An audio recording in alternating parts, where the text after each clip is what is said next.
Kisah Orang Kudus. Hari ini, tanggal 18 April. 1. Santo Eleutherius. Paus. Eleutherius menjadi paus pada tahun 175 hingga hari kematiannya pada tanggal 24 Mei tahun 189. Ia berasal dari Nikopolis, barat laut Yunani. Ia melayani umat sebagai diakon selama masa kepausan Santo Anicetus dan Soter. Ia dikenal sebagai paus yang dengan gigih melawan bid'ah Montanisme, sebuah aliran bid'ah dari timur, yang sudah lama berkembang di Roma.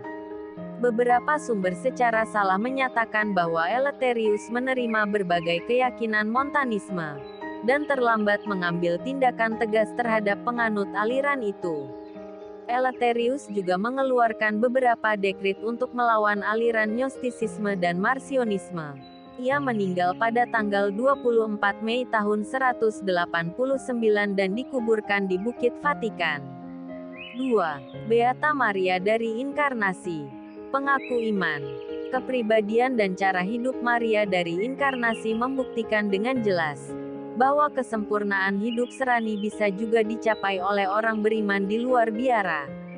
Ibu keluarga ini sungguh saleh hidupnya dan kokoh imannya meskipun mengalami berbagai cobaan hidup yang berat. Dalam usia 17 tahun Barbe menikah dengan Petrus Akari, seorang pengacara terkenal. Perkawinan mereka diberkati Tuhan dengan 6 orang anak. Dengan penuh cinta kasih anak-anak ini diberi pendidikan yang baik serta diberi kesempatan cukup untuk bermain-main dan bersenang-senang. Namun kebahagiaan yang meliputi keluarga ini berangsur-angsur sirna oleh bayang-bayang salib penderitaan. Salib pertama menimpa tatkala suaminya Petrus Akari dibuang ke luar negeri oleh Raja Henry keempat dan harta miliknya disita. Sebagai seorang yang beriman teguh, Barbe tak goyah iman kepercayaannya kepada Tuhan. Ia sungguh-sungguh yakin bahwa suaminya tidak bersalah. Oleh karena itu ia mengajukan perkara suaminya ke pengadilan. Hasil yang diperolehnya memuaskan. Petrus suaminya dibebaskan dan diizinkan kembali ke tanah airnya.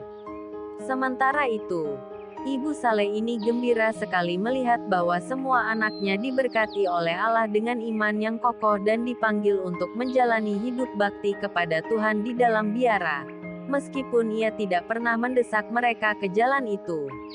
Katanya, "Saya hanya mengajarkan anak-anakku untuk selalu melaksanakan kehendak Tuhan."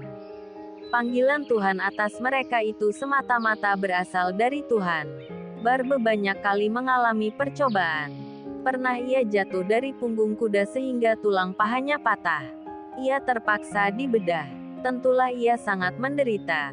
Karena teknik perbedahan pada masa itu masih sangat kuno, tanpa memakai alat pembius. Meskipun begitu, Barbe menahannya dengan sabar tanpa mengeluh. Pada tahun 1613, suaminya terkasih meninggal dunia. Tak lama berselang, Barbe memutuskan masuk biara.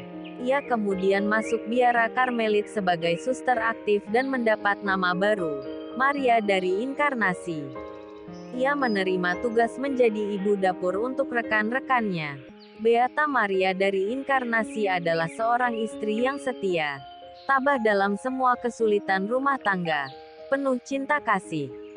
Ia seorang ibu Kristen yang sejati.